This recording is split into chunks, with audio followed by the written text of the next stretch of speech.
안녕하십니까? 네, 행복하고 또 기대가 있고 기쁨이 있는 안식일입니다.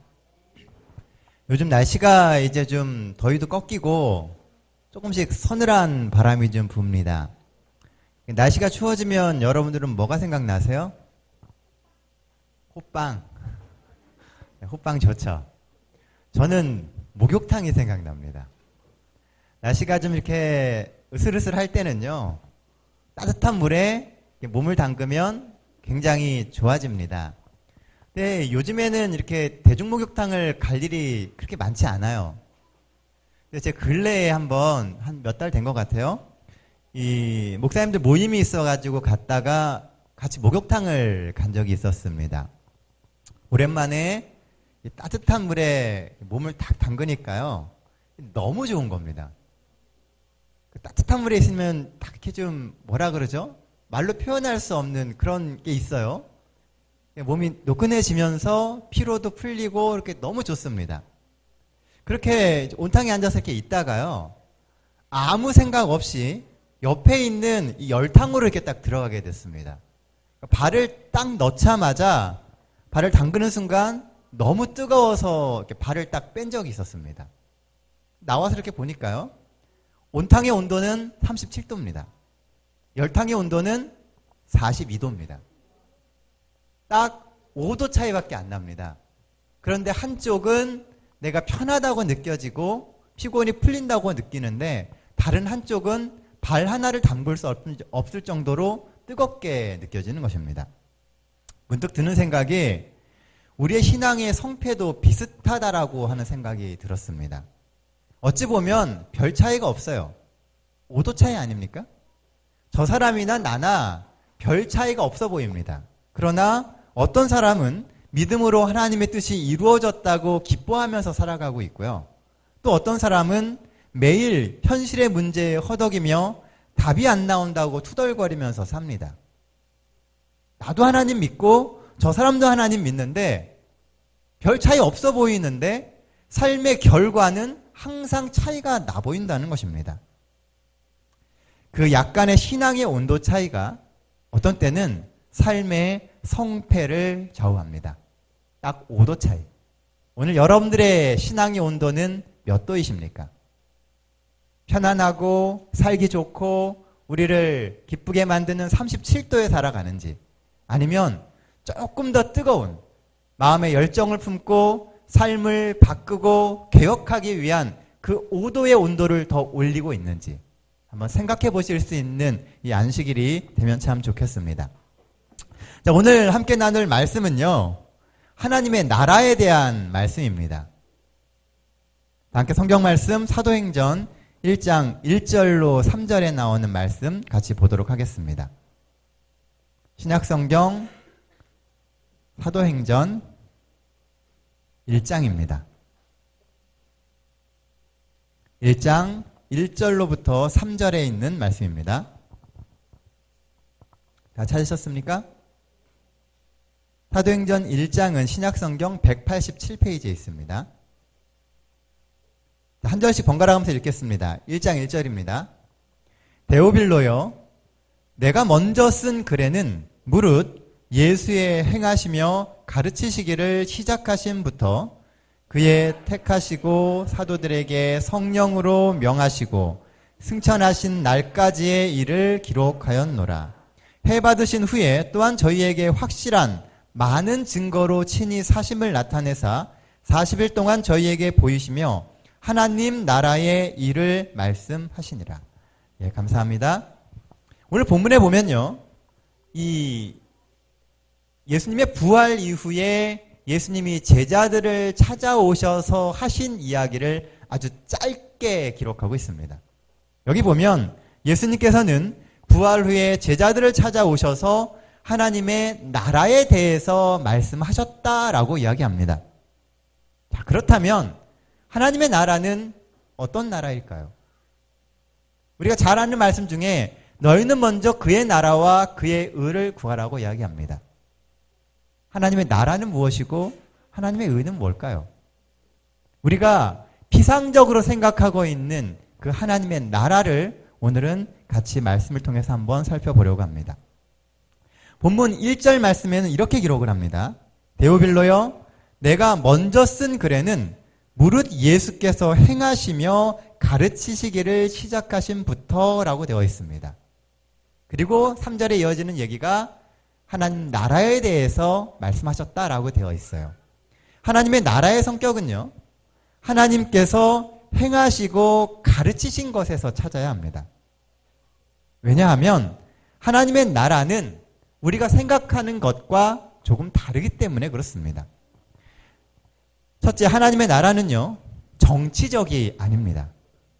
자, 보세요.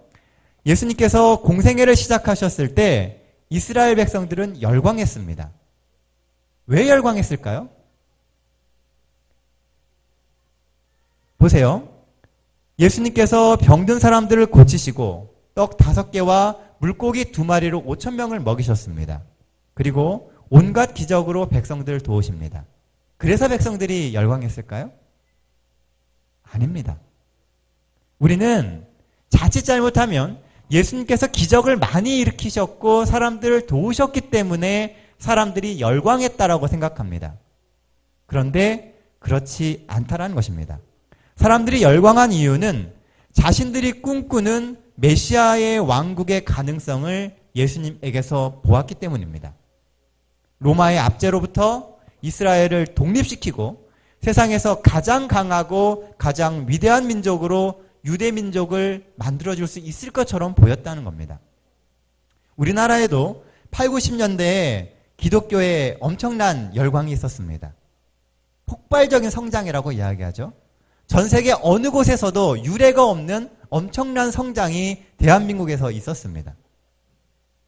그런데 시간이 조금 지나면서 그것들이 조금씩 사그러들더니만 요 근래에는 성장이라고 하는 말을 언급하기조차 어려울 정도로 기독교는 퇴락의 길을 걷고 있습니다. 예수님의 인기와 예수님의 능력이라면요, 정말 그 모든 것이 가능한 것처럼 보였습니다. 로마로부터 이스라엘을 독립시켜서 이 세상에서 가장 강한 나라를 만들어 줄 것처럼 보였다는 것이죠. 그래서 예수님께 열광하며 예수님의 활동과 말씀을 예의주시했던 것입니다. 그들의 관심은 정치적인 열광이었습니다. 어떤 것을 예수님이 나에게 해줄 수 있느냐는 것이죠. 그리고 오늘 현실에 처한 내 삶을 예수님께서 어떻게 바꿔줄 수 있을까에 대해서 관심이 있었다는 것입니다. 그러나 그들의 기대와는 달리 예수님께서 유대의 독립을 가져다 줄 정치적인 메시아가 아니라는 사실에 이스라엘 백성들은 실망하며 예수님을 십자가에 못 박았습니다. 그런데 이 아이러니컬한 게 뭐냐면요, 백성들이 예수님을 고소한 제목이 뭐냐면 정치범이라는 겁니다. 예수님이 로마의 황제에게 세금을 내는 것을 금했고 스스로 왕이라고 칭했다라는 제목으로 예수님을 고소했습니다. 정치적인 메시아가 아니라는 이유로 이스라엘 사람들은 예수님을 정치적 범죄자로 몰았다는 것입니다. 그들에게는 자신도 모르는 크나큰 모순이 있었다는 것이죠.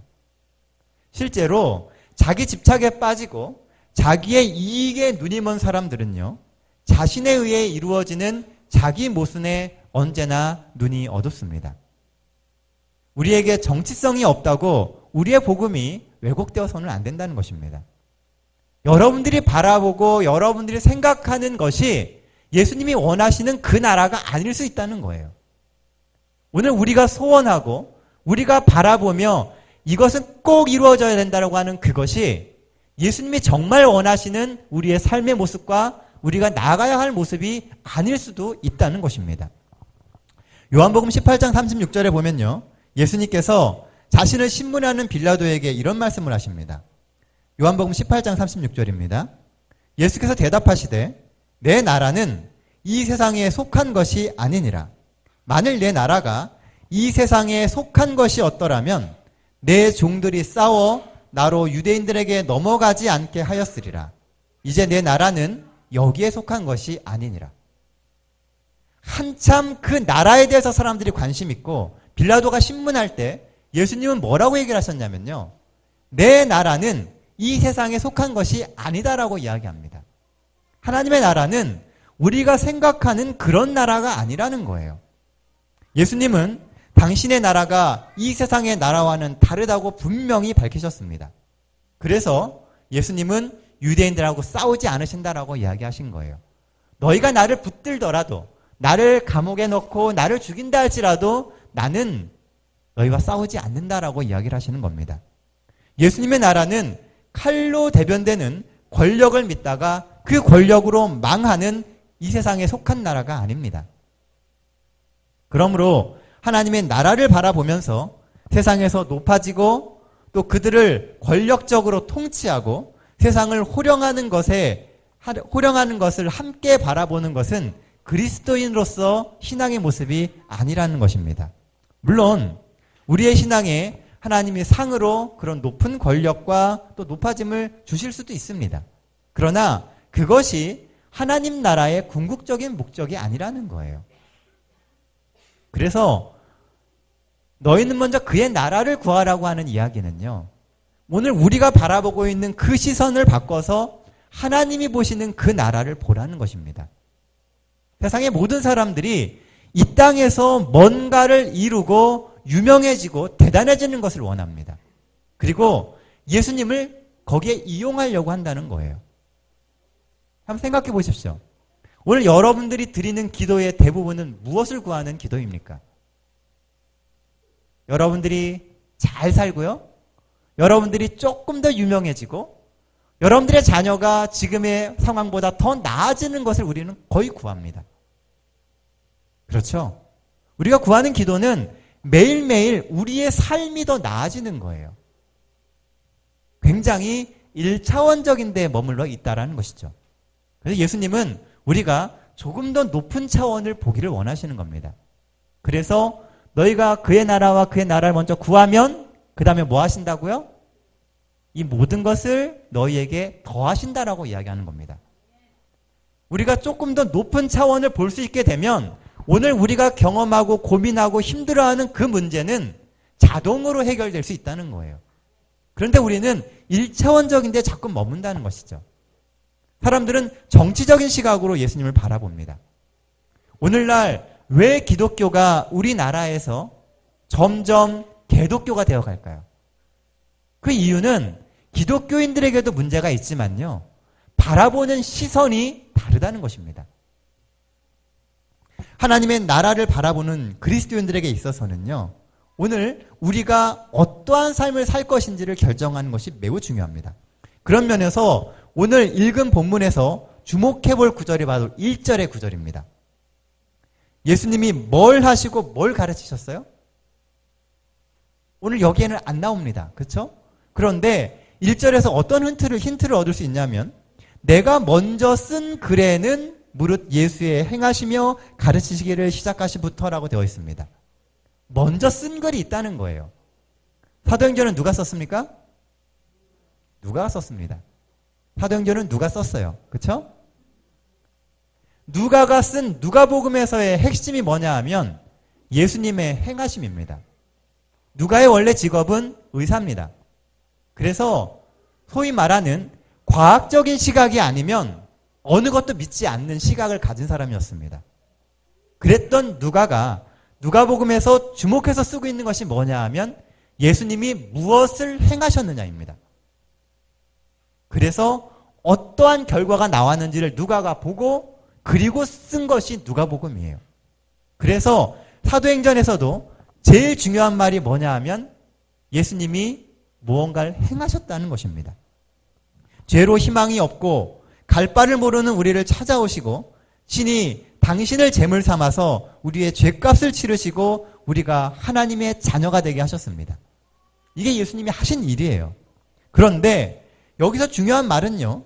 예수님이 가르치시기 전에 행하셨다는 겁니다.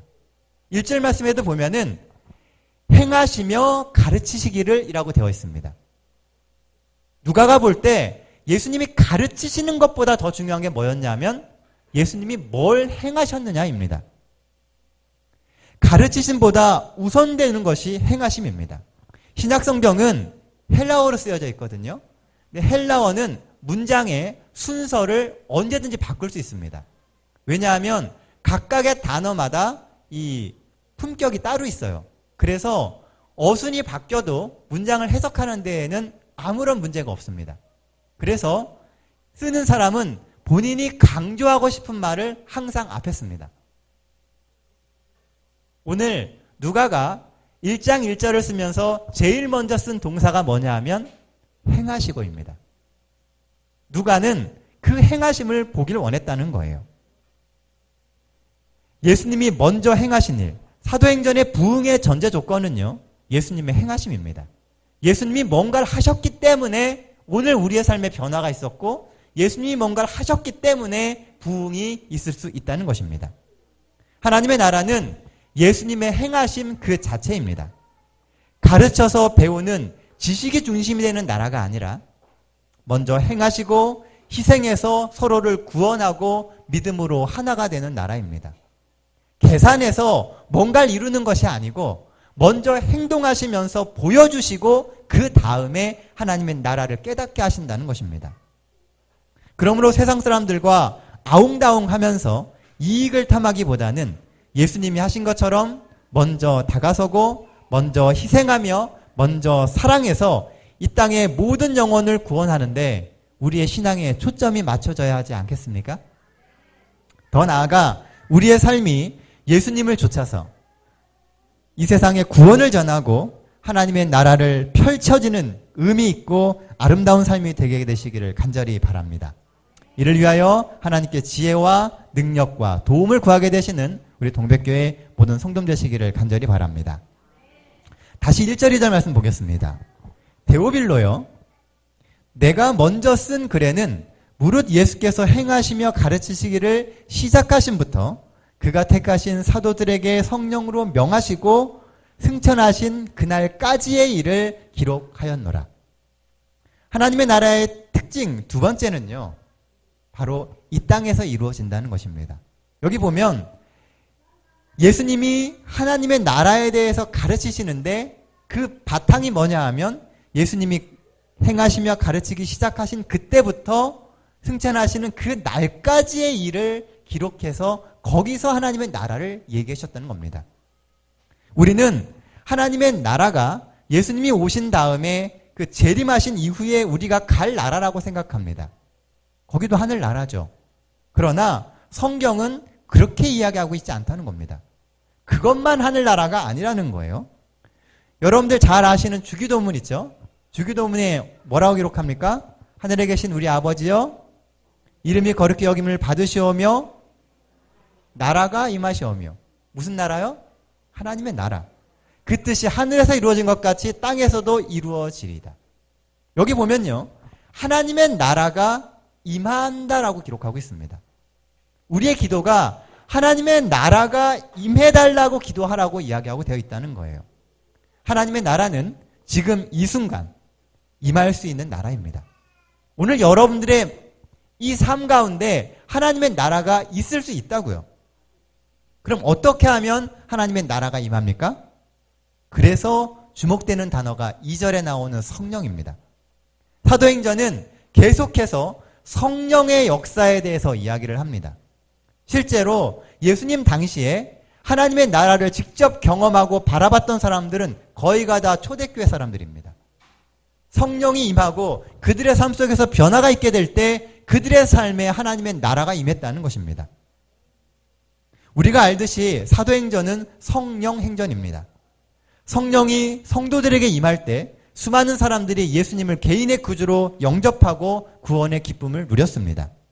성령이 교회 위에 임하게 될 때 수천의 사람들이 교회로 찾아오고 예수님을 믿기로 결심했습니다. 핵심은 성령입니다.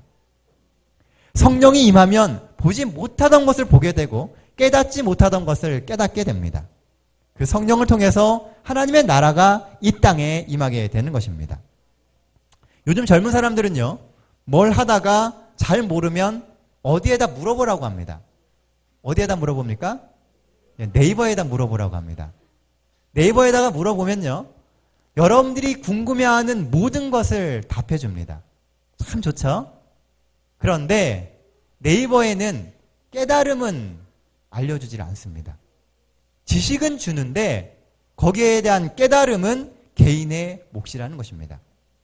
우리의 삶에는 항상 하나님의 은혜가 차고 넘치지만 그것을 깨닫는 깨달음이 부족합니다. 은혜가 없어서 문제가 아니고요. 은혜가 있는데 그 은혜를 깨닫지 못한다는 거예요. 그 깨달음을 주시는 분이 바로 성령 하나님인 것입니다. 그래서 은혜를 은혜로 깨닫지 못하고 늘 엉뚱한 데서 그것을 채우려고 하는 우리를 삶의 방향을 바로 잡아서 하나님께 받은 그 은혜로 힘입어서 세상을 바라보고 문제를 해결하게 하는 것이 바로 성령님의 역할인 것입니다. 성령은 우리의 마음속에 깨달음을 주면서 오늘 우리의 삶 속에서 하나님의 나라가 실현되게 합니다. 성령의 깨달음이 있을 때 바로 그 순간 우리의 눈앞에 하나님의 나라가 보여진다는 거예요. 하나님의 나라는 먼 이상에 있는 이 꿈속에 있는 나라가 아닙니다. 여러분들의 현실에서 매일매일 부딪히며 해결되고 열려지는 나라가 하나님의 나라입니다. 여러분들 하나님의 나라가 보이십니까? 그걸 보기가 생각보다 쉽지 않습니다. 왜냐하면 우리는 매일의 삶의 문제에서 계속 부딪히며 깨지고 힘들어해요. 세상은 눅눅하지 않습니다. 세상은 우리로 하여금 이 믿음 안에서 살아가는 것이 쉽지 않다라는 것을 계속 얘기하게 만듭니다. 어떻게 하나님의 나라를 보죠? 성령님이 보여주시는 삶의 방식과 그 눈으로 보는 것입니다. 아, 이곳에 하나님의 역사가 있구나. 하나님이 내 삶에 이렇게 개입하시는구나. 이것을 보면서 내 삶에 조금씩 한 모습들이 하나님의 나라가 실현되어 가는 것입니다. 오늘 우리는 성령의 깨달음으로 살아가고 있습니까? 성령의 음성과 그 깨닫게 하심을 여러분들은 간절히 원하십니까? 우리는 계속해서 우리 자신에게 물어봐야 됩니다. 내가 정말 성령을 필요로 하는지, 성령이 깨닫게 해주시기를 우리가 정말 바라는지, 아니면 내가 생각하고 내가 원하는 그 생각 안에서 하나님이 그 생각대로 이루어주기를 원하시는 것인지. 어쩌면 오늘 우리가 하나님이 이루시는 그 일을 보지 못하는 이유 중에 하나는 우리의 시각으로 보기만 하고 하나님이 그 일 가운데 오시기를 원하기 때문입니다. 하나님의 시각으로 하나님의 계획과 하나님의 인도하심에 우리의 시각을 맞춰야 되는데 우리의 결정과 우리의 시각에 하나님이 오시기를 바란다는 겁니다. 그러니까 매번 어긋나는 거예요. 은혜가 있지만 깨닫지를 못하는 겁니다. 맨날 부족함을 느끼는 거예요. 우리의 눈을 받고 성령이 인도하시는 대로 보시기 바랍니다. 말씀이 이야기하시고 말씀이 인도하시는 그 눈으로 세상을 보게 될 때 여러분들의 그 삶에 하나님의 나라가 있음을 깨닫게 될 것입니다. 이 짧은 사도행전의 서두에 사도행전을 쓴 누가는요 3번이나 성령에 대해서 언급합니다. 성령 안에 거하지 않고는 하나님의 나라를 누리고 전하는 교회나 사도의 삶이 불가능하기 때문입니다. 하나님은 결코 우리를 세상에 홀로 두지 않으십니다. 여러분들은 혼자가 아닙니다. 성령으로 임하시는 하나님의 숨결을 느껴보십시오. 비로소 하나님의 나라가 여러분들의 삶에 보이기 시작할 것입니다. 이 한 주도 하나님의 은혜의 나라가 여러분들의 삶에 충만하게 임하게 되시기를 간절히 바랍니다. 본문에서 볼 수 있는 하나님 나라의 특징 3번째는요. 택한 사람 속에 임하신다는 겁니다. 2절 말씀입니다. 그가 택하신 사도에게 성령으로 명하시고 승천하신 날까지의 일을 기록하였노라. 여기 보면 예수님이 택하신 사도들이라는 표현이 나옵니다. 사도는 택함을 받은 사람입니다. 그렇죠? 예수님은 그들에게 하나님의 나라를 말씀하셨습니다. 그들을 선택하셨고 그들이 하나님의 나라를 깨달을 수 있도록 하나님이 인도하셨다는 거예요. 하나님의 나라는 하나님의 택함을 받은 그 사람들만이 진정으로 이해하고 깨달을 수 있는 나라입니다. 옛날에는요 12제자만이 택함을 받은 사람이었습니다. 그러나 그 12제자를 통해서 지금은 예수를 믿는 모든 사람이 택함을 받아 성도가 되었습니다. 우리가 거룩한 무리가 되었다고요. 그러므로 우리 모두가 다 택함 받은 사도임을 잊지 마시기 바랍니다. 하나님이 여러분들을 선택하셨어요. 그리고 부르신 겁니다. 오늘 이 시간 여러분들이 다른 곳에 있지 않고 이곳에 계시는 것은 하나님의 선택의 결과입니다. 하나님이 여러분들을 가치 있게 보시고 여러분들을 선택하신 거예요. 그런데 생각해 보면요. 세상의 모든 선택이란 버림의 결과입니다. 여러분, 우리가 뭔가를 선택한다라고 하는 것은 그 단 하나를 갖기 위해서 나머지를 주저없이 포기하는 것입니다. 아침에 일어나서 교회 오려고 옷을 입으시죠. 옷장을 열고 여러분들이 지금 입고 계시는 그 옷을 선택하셨습니다. 왜 그 옷을 선택하셨어요? 이게 제일 이뻐요. 그렇죠? 그러니까 선택한 겁니다. 다른 것들보다 이것이 더 좋다는 것이죠. 그런데 오늘 성경은 뭐라고 얘기하냐면요. 하나님이 여러분들을 선택하셨다는 겁니다. 무슨 의미예요? 다른 사람들보다 여러분들이 더 가치 있고 좋다는 것입니다. 이 선택은요, 그 하나가 나머지 모두보다 자신에게 더 낫다라고 하는 믿음 때문입니다. 오늘 여러분들의 선택은요, 하나님의 그 선택은 하나님의 믿음으로부터 기인합니다. 하나님이 다른 사람보다 여러분들을 더 가치 있게 여기셨다는 거예요. 왜 우리가 더 가치 있을까요? 우리가 돈이 많나요? 아니면 더 많이 배웠나요? 그런데 왜 우리가 가치 있다고 이야기해요? 여러분들 마음 가운데 하나님의 나라가 있기 때문에 그런 것입니다. 누가복음 17장 20절, 21절에 보면요. 이런 말씀이 있어요. 하나님의 나라는 볼 수 있게 임하는 것이 아니요. 또 여기 있다, 저기 있다고도 못하리니 하나님의 나라는 너희 안에 있느니라. 왜 우리가 같이 있다고요?